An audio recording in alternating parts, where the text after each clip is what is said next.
delighted to be having a chat this evening with comics creator Rylend Grant.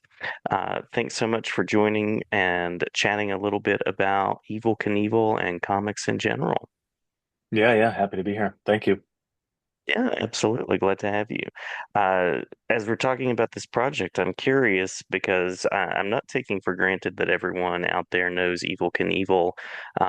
What would you want to share with listeners about who this person is, the history that they have, and what has sparked your interest in them? Yeah, well, I mean, that's a really good first question. He is the original Daredevil. He is the OG. Everything Mhm. grew out of him. Evel Knievel was a Daredevil that leapt over stuff on a motorcycle. Um, he was a dirtbag kid from a mining town in Butte, Montana, and he sort of built himself, sort of brick by brick, into the most famous man in the world for a couple of years during the 70s. He jumped on ABC's Wide World of Sports, which was the most watched television show in the world at the time, and he had seven of the 12 most watched episodes, Mhm. including the number one. So yeah, and it is kind of it is the thrust of the campaign. There are, I mean, because here's the thing: is like he stopped jumping before I was even born.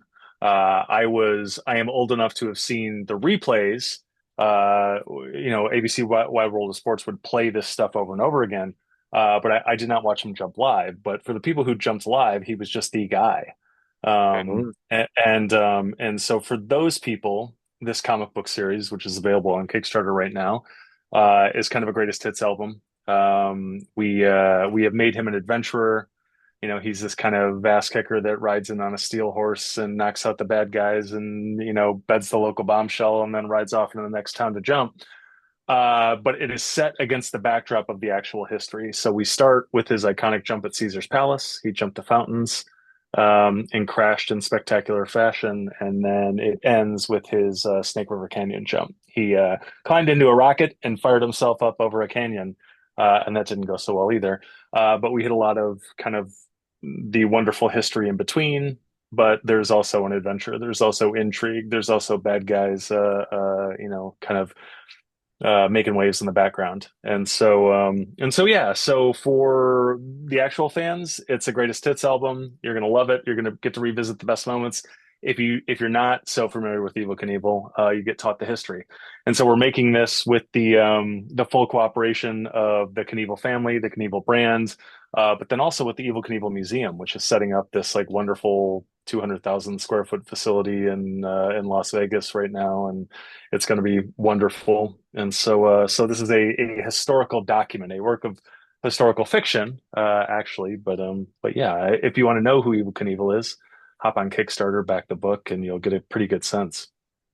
Yeah, yeah, no, uh, absolutely. Everything that you said there is spot on, and a true life daredevil. And he often paid a price. This was not a physically easy thing for him to do. There were injuries. There was all of that side of the story. So it sounds like comics allowed you to go to some really interesting places. Anything that you'd like to say about what made a comic book medium kind of the ideal space for the story?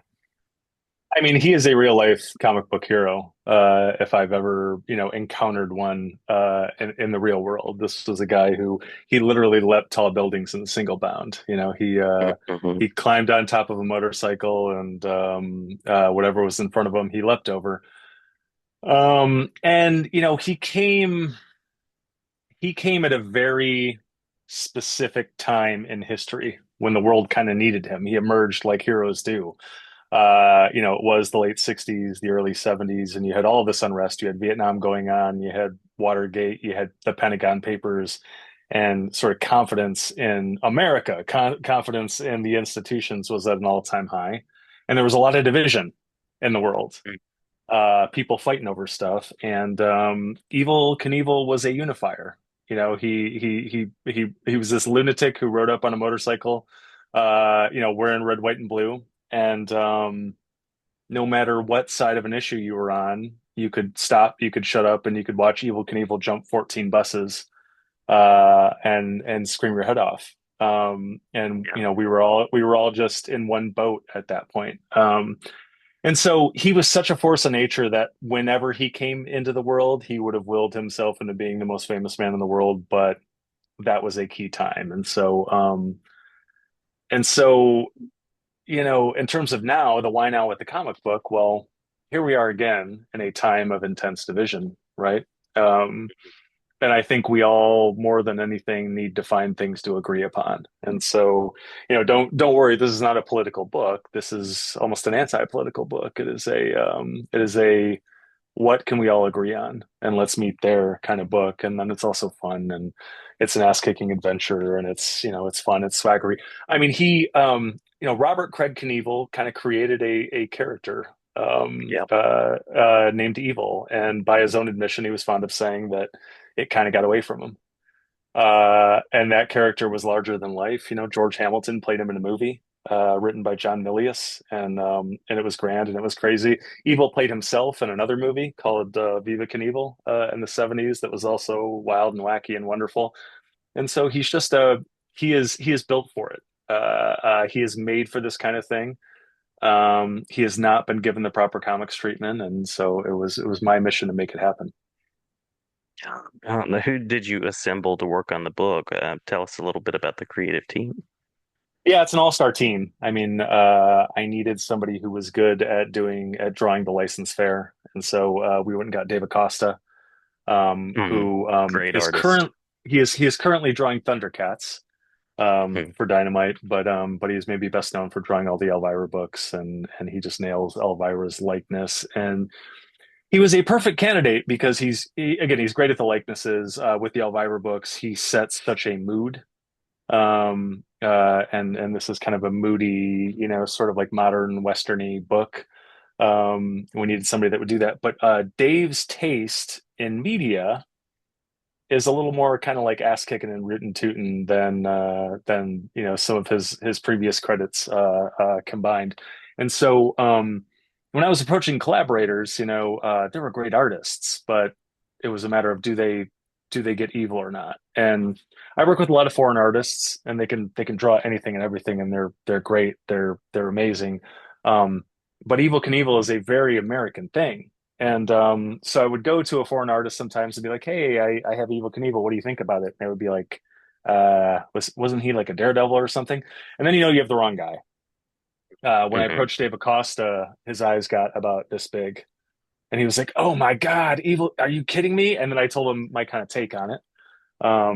You know, the original take was like, "Well, we're going to make him an adventurer. What is his Smokey and the Bandit? What is his No Country for Old Men?" And I start talking about all these old influences, those like really iconic kind of biker movies from the '60s, and I start talking about Billy Jack, and at some point he stops me and he's like, "So it's kind of like Billy Jack meets the Rockford Files." He's like, "This is a dream come true." And then I knew I had the right guy.